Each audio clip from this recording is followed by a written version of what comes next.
Party کا ایک M Q M کا ہم نے دیکھا ہے کہ ماضی کا ڈسپلن اس کی جو ہے وہ یقیناً خلاف ورزی ہوتی ہے. جب بانی ایم کیو ایم بھی ایم کیو ایم کے معاملات دیکھتے تھے تو یقیناً ان تمام در چیزوں پر سخت ایکشن لیا جاتا تھا. لیکن اب صورتحال جو ہے وہ 22 اگست 2016 کے بعد قدر مختلف ہے, اور اب جب انیس قائم خانی, مصطفیٰ کمال, ڈاکٹر فاروق ستار کی بھی ایم کیو ایم میں واپسی ہوئی ہے تو صورتحال اور بھی جو ہے وہ زیادہ مشکل ہے. لیکن کسی بھی چیز کو کرنے کے لیے جب ایم کیو ایم پاکستان کا ہم نے دیکھا ہے کہ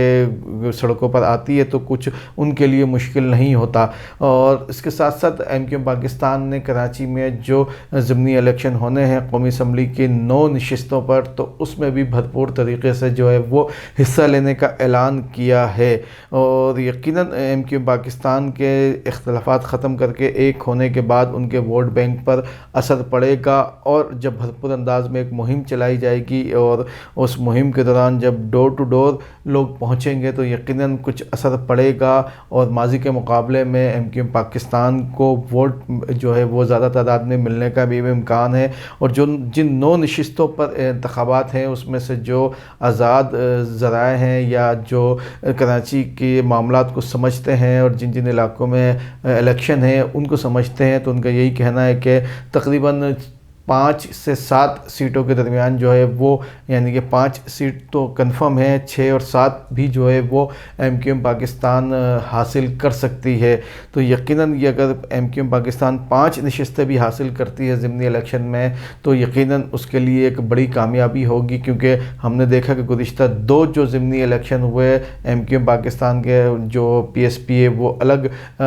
کھڑی ہوئی, ڈاکٹر فاروق ستار این 245 میں الگ کھڑے ہوئے, ایم کیو ایم پاکستان کے امیدوار الگ کھڑے ہوئے. اس کے بعد جب این 240 کا الیکشن ہوا تو اس میں الگ الگ لوگ کھڑے ہوئے. اس کے بعد این 239 اور 237 کے بھی الیکشن ہوئے تو اس میں بھی ایم کیو ایم پاکستان اور تمام لوگ الگ الگ کھڑے ہوئے. تو اس کے بعد ووٹ بینک جو ہے وہ تقسیم ہوا, تو اب ووٹ بینک جو ایک جگہ جمع ہوا ہے اس کو ایم کیو ایم پاکستان کے قائدین کس طریقے سے جو ہے وہ استعمال کریں گے, گھروں سے نکال سکیں گے, کیونکہ ضمنی الیکشن میں لوگوں کو گھروں سے نکالنا ایک خاصا مشکل کام ہوتا ہے. تو ایم کیو ایم پاکستان نے ہم نے دیکھا کہ ماضی میں جب این 246 کا ضمنی الیکشن ہوا تھا اور کنور نوید جمیل وہاں سے کھڑے ہوئے تھے, ان کے مقابلے میں سابق گورنر سندھ عمران اسماعیل تھے, تو یقیناً وہ ایک بھرپور طریقے سے ہم نے دیکھا کہ 1 لاکھ سے زائد یہ جو ہے وہ ووٹرز جو ہے اپنے گھروں سے نکلے تھے اور بھرپور طریقے سے ایم کیو ایم پاکستان نے اس میں کامیابی حاصل کی تھی.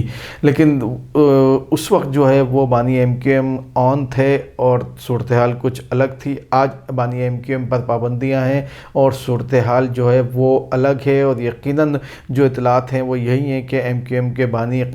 الطاف حسین جو ہے وہ ان 9 نشستوں کے ضمنی الیکشن کے بھی بائیکاٹ کا اعلان کریں گے, اگرچہ کہ اب تک باضابطہ طور پر ان کی جانب سے اعلان نہیں کیا گیا, لیکن امکان یہی ہے کہ وہ بائیکاٹ کا اعلان کریں گے تاکہ اپنی قوت کو وہ دکھا سکیں. تو یقیناً ایم کیو ایم پاکستان کے لیے 2 بڑے چیلنج اس وقت ان کے سر پر موجود ہیں ان کی قیادت کے, ایک دھرنے کی شکل میں اور ایک ضمنی الیکشن کی شکل میں. تو یقیناً کراچی والے ان دونوں صورتحال کو دیکھنے میں جو ہے وہ دلچسپی رکھتے ہوں گے کہ ایم کیو ایم پاکستان کی قیادت کس طریقے سے بانی ایم کیو ایم کے بائیکاٹ کی صورت میں اور اپنے آپسی اختلافات کو ختم کرنے کے بعد ایک ہونے کے بعد جو ہے وہ کس طریقے سے اپنے ووٹ کو جو ہے وہ, یعنی کہ اپنے ووٹرز کو گھروں سے باہر نکال سکے گی. اچھا, سب سے اہم ترین جو ہے وہ سیٹ لیاری کی ہے جس پر پی ٹی آئی کے رکن جو ہے وہ شکور شاد نے استعفیٰ دیا تھا, اس پر الیکشن ہے. یقیناً یہ نشست جو ہے وہ لیاری اور کراچی کا جو اولڈ ایریا ہے, گارڈن, رام سوامی, رنچور لائن, شو مارکیٹ, عثمان آباد, دھوبی گارڈ, آگرہ تاج, یہ وہ تمام علاقے ہیں جو اس سیٹ میں ہے. تو اس سے اگر لیاری سے ہٹ کر اس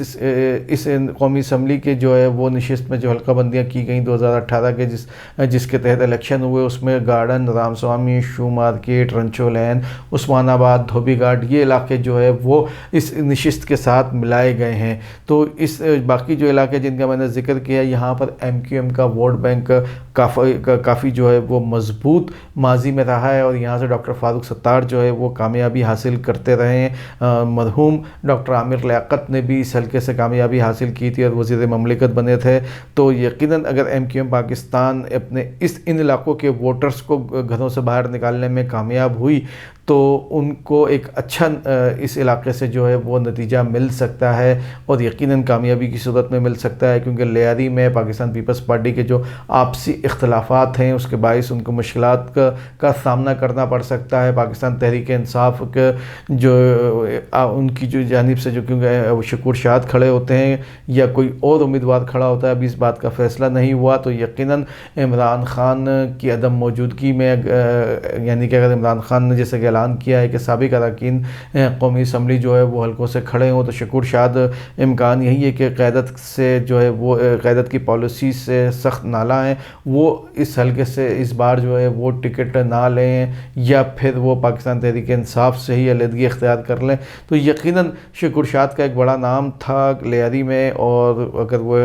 الیکشن نہیں لڑتے ہیں یا پی ٹی آئی سے اختلاف کے باعث الگ ہوتے ہیں تو ان کی جگہ کوئی اور آتا ہے تو اس کو وہ کامیابی حاصل نہیں ہو سکے گی۔ Jamaat Islami T L P نے بھی جو ہے وہ لیاری میں بڑا کام کیا ہے، ایک بڑا مضبوط ان کا حلقہ موجود ہے، تو یقیناً جب لیاری کا ووٹ تقسیم ہوگا، چاہے وہ پی ٹی آئی میں ہو، چاہے پاکستان پیپلز پارٹی میں ہو، چاہے وہ جماعت اسلامی میں ہو، چاہے وہ جمعیت علماء اسلام میں ہو یا ٹی ایل پی میں ہو، تو اس کا فائدہ اس علاقے یعنی کہ گارڈن، رنچور لائن، شو مارکیٹ اور اس کے ساتھ عثمان آباد، دھوبی گھاٹ اور جو دوسرے اردو اسپیکنگ علاقے ہیں وہاں پر پڑے گا۔ اور اگر ان علاقوں سے ووٹرز ایک ہی یعنی کہ پلیٹ فارم پر یعنی کہ ایم کیو ایم پاکستان کے لیے نکلے تو یقیناً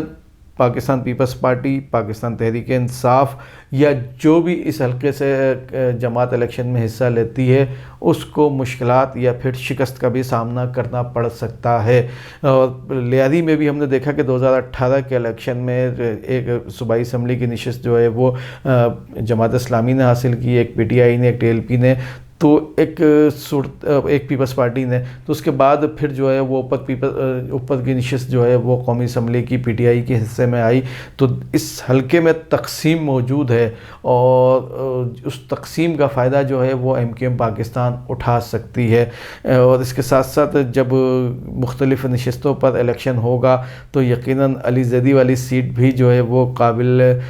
تذکرہ ہوگی، اور اس پر بھی دیکھنا یہی ہے کہ ایم کیو ایم پاکستان کس کو ٹکٹ دیتی ہے۔ یہ بھی ایک بڑا امتحان ہے ایم کیو ایم پاکستان کے لیے کہ اب ضمنی الیکشن میں وہ رابطہ کمیٹی کے اراکین میں سے بڑے ناموں کو الیکشن کے لیے میدان میں اتارتی ہے یا نئے نوجوانوں کو جو ہے وہ میدان میں اتارتی ہے۔ تو یقیناً خواہش مند ایم کیو ایم پاکستان میں بھی کافی ہیں، کیونکہ اب ان کو لگتا ہے یہی ہے کہ ایک ہونے کے بعد ان کی کامیابی یقینی ہے، تو یقیناً ایم کیو ایم پاکستان کو اس حوالے سے بڑا فیصلہ کرنا ہوگا اور ان کے اوپر دباؤ بھی ہوگا قیادت پر کہ جو بڑے نام ہیں ان کو جو ہے وہ میدان میں اتارا جائے۔ لیکن اگر ایم کیو ایم پاکستان اپنی ماضی کی تاریخ دہراتی ہے اور بڑے ناموں کے بجائے نئے لوگوں کو جو ہے وہ ضمنی الیکشن میں اتارتی ہے اور ان پر محنت کرتی ہے تو یقیناً ایک سیاسی حوالے سے بھی ایک اچھا امیج جو ہے وہ کراچی کی عوام پر جائے گا۔ لیکن اگر پھر وہی ماضی کی طرح ایم کیو ایم پاکستان بڑے ناموں کو جو ہے وہ میدان میں اتارتی ہے تو پھر موروثی سیاست تو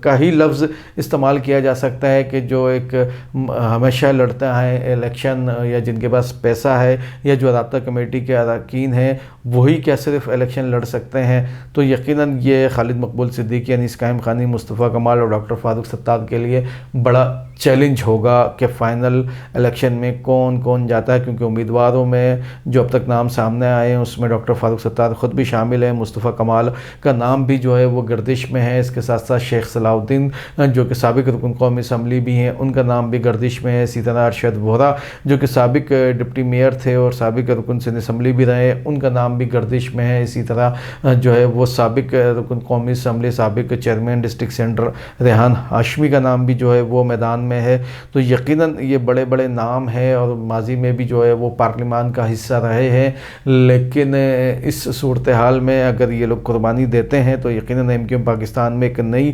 روح جو ہے وہ پھونکی جائے گی، یا ایک نیا جذبہ لوگوں میں پیدا ہوگا، خاص طور پر نوجوان مزید آگے بڑھیں گے کہ یہ ایک واحد جماعت ہے جو نوجوانوں کو ہر طریقے سے جو ہے وہ موقع دیتی ہے۔ یہ تو یقیناً ایم کیو ایم کی قیادت فیصلہ کرے گی، اور ہم جو چیز ہم نے اپنے طور پر بہتر سمجھی وہ آج ہم نے اپنے اس ولاگ میں کی ہے، لیکن اس سے بڑا چیلنج جو ہے وہ ایم کیو ایم کی قیادت کے لیے دھرنا ہے اور اس کے بعد حیدرآباد کا جلسہ ہے۔ تو یقیناً ایم کیو ایم کے بانی الطاف حسین کے بائیکاٹ، ان کی جو سرگرمیاں ہیں، ان تمام تر صورتحال میں اگر دھرنا کامیاب ہوتا ہے اور ایم کیو ایم پاکستان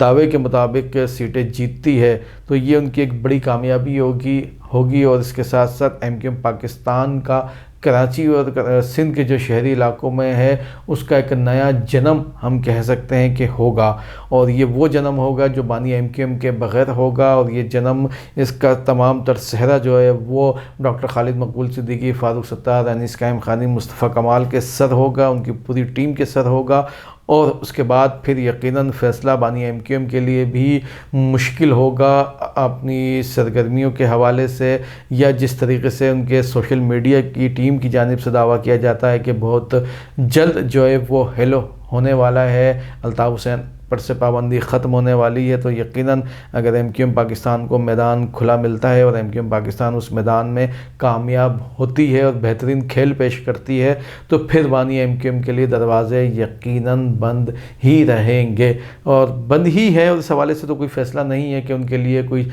کوئی جو ہے وہ دروازہ کھولا جائے، یہ تو فیصلہ ہے۔ لیکن کچھ لوگ یہ کہتے ہیں کہ ایم کیو ایم پاکستان کا یہ جو آخری مشن ہے، یعنی کہ ان کے اتحاد کا، وہ ناکام ہوگا تو بانی ایم کیو ایم کا دروازہ کھول دیا جائے گا۔ تو چلیں یہ بھی کر کے دیکھ لیں، تو اس کے بعد بھی یقیناً جو طاقتور حلقے ہیں وہ جو فیصلہ کر چکے ہیں، اور الطاف حسین کے حوالے سے جو چیزیں فائنل ہو چکی ہیں، جو رپورٹس سامنے آئی ہیں، تو یقیناً وہ اتنی اچھی نہیں، یا بلکہ میں یہ کہوں گا کہ اچھی ہی نہیں، جو ان کی واپسی کے لیے مددگار ثابت ہو سکے۔ یقیناً لنڈن میں جو پراپرٹی کا کیس ہے وہ بھی اہمیت کا حامل ہے، اور خاص طور پر ایم کیو ایم پاکستان اور ایم کیو ایم لنڈن کے لیے، تو یقیناً اس کیس میں بھی جو جیتے گا تو اس کے لیے تو فائدہ ہوگا۔ اگر ایم کیو ایم پاکستان اپنے موقف کے مطابق اس کیس کو کامیابی سے جیت پاتی ہے تو یہ بھی ایک بڑی فتح ہوگی ایم کیو ایم پاکستان کے لیے۔ تو یقیناً ایم کیو پاکستان کو بہت عرصے بعد ایک اچھا موقع ملنے کا امکان ہے،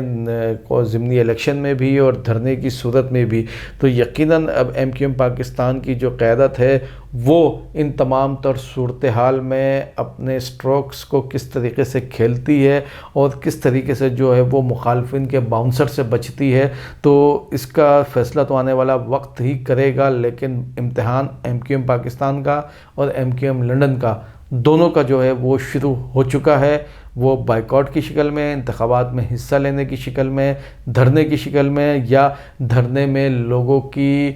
جو ہے وہ عدم شرکت کی شکل میں۔ تو یہ مختلف چیزیں ہیں جو اس وقت کراچی کی سیاست میں ہیں۔ یقیناً جو ہے وہ اس تمام تر صورتحال کا فائدہ اٹھانے کے لیے جماعت اسلامی بھی میدان میں ہوگی، پیپلز پارٹی بھی ہوگی، پاکستان تحریک انصاف بھی ہوگی، اور اب یقیناً جس طریقے سے ہم نے دیکھا کہ ماضی میں ایم کیو ایم پاکستان ان تمام تر جماعتوں سے، یعنی کہ peoples party, P M L N, Jamaat Islami, P T I اور جو دیگر ان کی حریف جماعتیں ہیں، ان سے اکیلے مقابلہ کرتی تھی، تو ایک بار پھر وہ پوزیشن سامنے آ چکی ہے کہ ایم کیو ایم پاکستان تنہا تمام جماعتوں کے امیدواروں کے مقابلے میں جو ہے وہ میدان میں اترے گی، اور اس بھرپور طریقے سے اترے گی اور جیت کے لیے اترے گی۔ یہ دعویٰ ہے ایم کیو ایم کے کنوینر ڈاکٹر خالد مقبول صدیقی کا، اور یقیناً اس دعوے میں جو ہم نے ایک جذبہ دیکھا یا ایک جوش دیکھا، اس کے پیچھے یقیناً جو ان کے پرانے ساتھی واپس آئے ہیں، ان کی محنت، ان کا نام، ان کی کارکردگی لازمی شامل ہوگی۔ تو آنے والے وقت ہی سے فیصلہ سامنے آئے گا کہ کون کتنا کامیاب ہوتا ہے۔ جب تک کے لیے اجازت، چینل کو لائک اور سبسکرائب لازمی کیجیے گا۔ اللہ حافظ۔